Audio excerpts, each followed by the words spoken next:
ખાતે આહિર સમાજનો 38મો ભવ્ય સમૂહ લગ્નોત્સવ યોજાયો।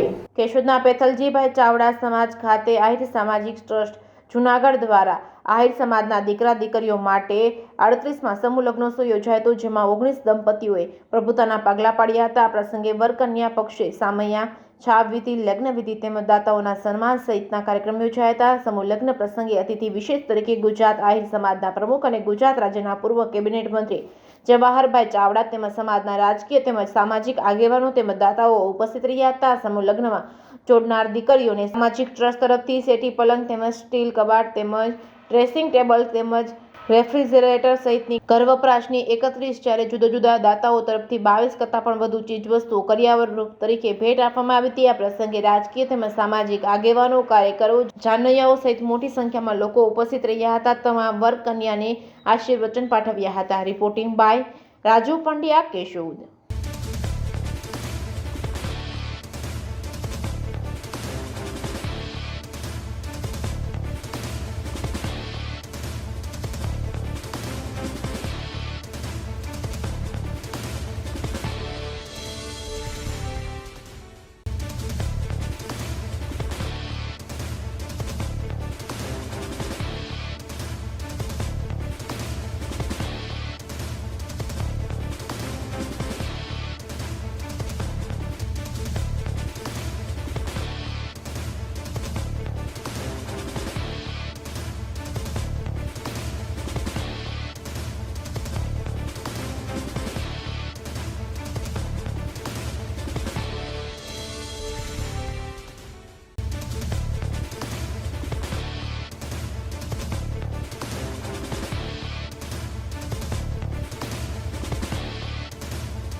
आज केशोद मुकामे हमारा आहिर समाज द्वारा અને આહિર સામાજિક ટ્રસ્ટ દ્વારા જે સમૂહ લગ્નનું આયોજન કરવામાં આવેલું હતું।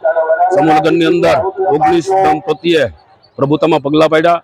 તમામે તમામ દંપતીઓને ખૂબ શુભેચ્છા આપી ભગવાન મુરલીધરને પ્રાર્થના કરીએ કે ખૂબ આગળ વધે, એનું લગ્ન જીવન ખૂબ શાંતિ અને સુખીમય જીવે અને ખૂબ પ્રગતિ કરે એવી શુભકામના પાઠવી છે। સૌ આગેવાનો, સમાજના સૌ શ્રેષ્ઠીઓ અને દાતાઓનું આપણા સમાજના આયોજકોએ જે સન્માન કર્યું એ બદલ આયોજકોને પણ ખૂબ બિરદાવું છું। સમાજના સૌ ટ્રસ્ટીઓ, સમાજના પ્રમુખ અને તમામ આગેવાનોએ જે આ જમત ઉઠાવી એવા નામી અનામી તમામ સમાજના કાર્યકર્તાઓ, સમાજના યુવા સમાજના આગેવાનો, કૃષ્ણ યુવક મંડળ તેમજ જે લોકોએ આમાં નામી અનામી જે મહેનત કરી એમને ખૂબ ખૂબ શુભેચ્છા પાઠવું છું। ફરીથી દરેક સમાજનું જે સમૂહ લગ્નનું આયોજન હોય એ ખર્ચ ઘટે અને સામૂહિક રીતે એવા સમૂહ લગ્નનું આયોજન થાય, જેના માટે આયોજકો અને આયોજનના કામ કરનારાઓને તમામને ખૂબ ખૂબ શુભેચ્છા પાઠવું છું। કિશોરભાઈ રાઠોડ।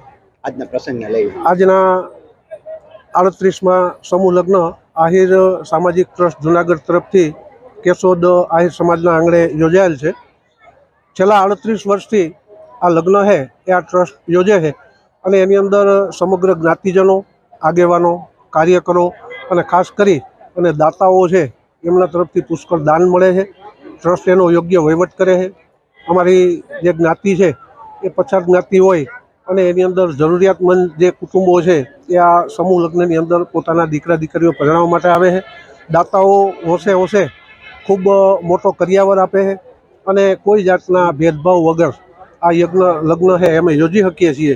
ત્યારે અમારી પાસે એક કાર્યકરોની મોટી ફોજ તૈયાર થઈ ગઈ છે, જેની અંદર યુવાનો, વડીલો એ બધા છે એ પોતપોતાની રીતે સાથ સહકાર આપે છે અને આ લગ્ન છે એ સફળતાપૂર્વક અમે દર વર્ષે યોજીએ છીએ। એનો અમને કોઈ થાક લાગતો નથી। આજે કેટલા નવ દંપતીઓ આજે જે 38મા લગ્નની અંદર કુલ 19 દંપતીઓ છે એ જોડાયેલા છે અને એ 19 દંપતીઓ છે એને અમે વિધિવત રીતે આપણી જે પરંપરા છે એ પરંપરા અનુસાર અમે છે એ લગ્ન વિધિથી એને અમે અહીંથી વિદાય આપવાના છે। અને દાતાઓ તરફથી અને ટ્રસ્ટ તરફથી લગભગ નાની મોટી અને ખાસ કરીને ફ્રીજ કે કબાટ છે એ બધી મોટી વસ્તુઓથી લઈ અને ઘર વપરાશની નાની વસ્તુઓ છે એ પણ અમે આપીએ છીએ। એટલે લગભગ આમ જોઈએ તો ઘર વખરી તમામ છે એ લગભગ દરેક દીકરીઓને મળે છે અને એના માટે છે એ અમે દાતાઓનો છે એ ખૂબ આભાર વ્યક્ત કરીએ છીએ।